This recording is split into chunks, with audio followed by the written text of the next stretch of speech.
উর্দিপড়া পুলিশকে আক্রমণ করতে বাধ্য হচ্ছে সাধারণ মানুষ। বিডিওকে বোতল ছুঁড়ে মারা হচ্ছে বৈঠকের মধ্যে, নির্বাচিত জনপ্রতিনিধি।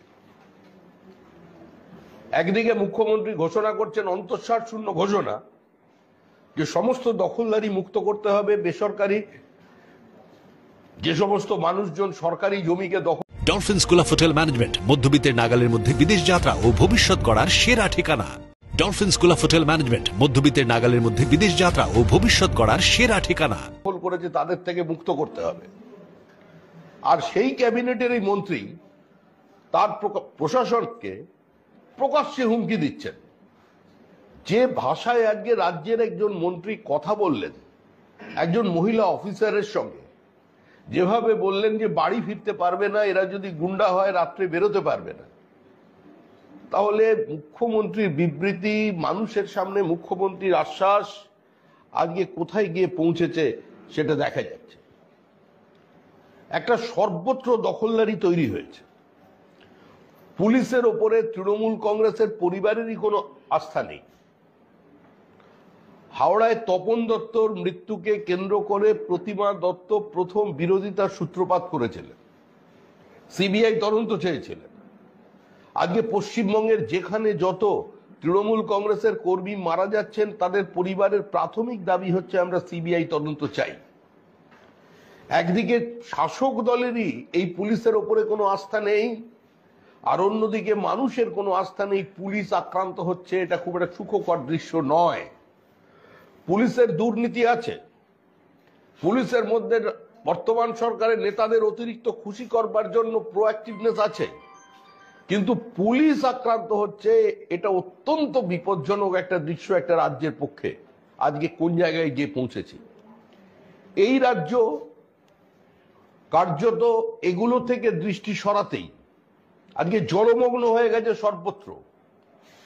জল নিকাশি ব্যবস্থা নিয়ে প্রশাসকদের, কাউন্সিলর, চেয়ারম্যান, মেয়র, বিভিন্ন জায়গায় পঞ্চায়েতের প্রধান, জেলা পরিষদ, তাদের কোনো হেলদোল নেই। তারা শুধুমাত্র নিমগ্ন আছেন নিজেদের সম্পত্তি বাড়ানোর লক্ষ্যে। এক বামফ্রন্টের নেতা অনুজ পাণ্ডের বাড়ি নিয়ে প্রায় কার্যত পশ্চিমবঙ্গের রাজনীতি তোলপাড় হয়ে গিয়েছিল। যে বামপন্থীদের যেভাবে দেখতে মানুষ অভ্যস্ত ছিল, আজকে সেই বামপন্থীরা কোন পর্যায়ে পৌঁছে গিয়েছেন। সমস্ত রাজনৈতিক দল তার বিরোধিতায় নেমে পড়েছিলেন, কিন্তু আজকে যে প্রাসাদোপম অট্টালিকা তৈরি করছে তৃণমূল কংগ্রেসের বিভিন্ন জায়গায়, মিউনিসিপ্যালিটির কাউন্সিলর, মিউনিসিপ্যালিটির চেয়ারম্যান, আজকে পঞ্চায়েতের প্রধান, তাদের সম্পত্তি বৃদ্ধির পরিমাণ চোখে পড়ার মতো। আজকে এই চূড়ান্ত অরাজক অবস্থা তৈরি করেছে তৃণমূল কংগ্রেস।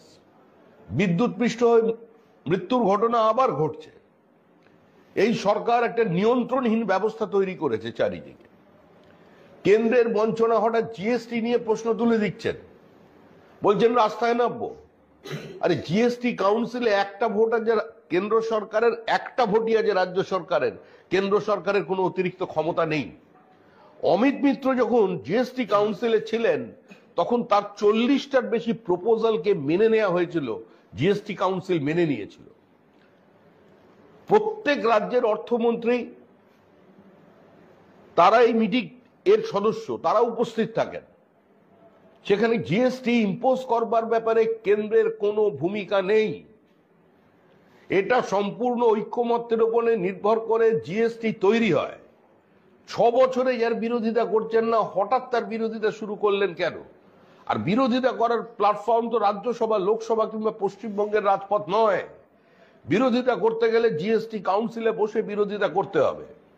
মুখ্যমন্ত্রী বলছেন যে বক্তব্য রেখেছেন, এবং মুখ্যমন্ত্রীর সঙ্গে সঙ্গে যে বক্তব্য রাজ্যসভা এবং লোকসভায় তোলা হয়েছে, তারা তাদের যে জোটের কথা এখনো তারা বলছেন, সেই ইন্ডি জোটকে তারা সঙ্গে নিয়ে তাদের রাজ্যের অর্থমন্ত্রীদের নিয়ে সেটা তো জিএসটি কাউন্সিলে প্লেস করতে পারেন।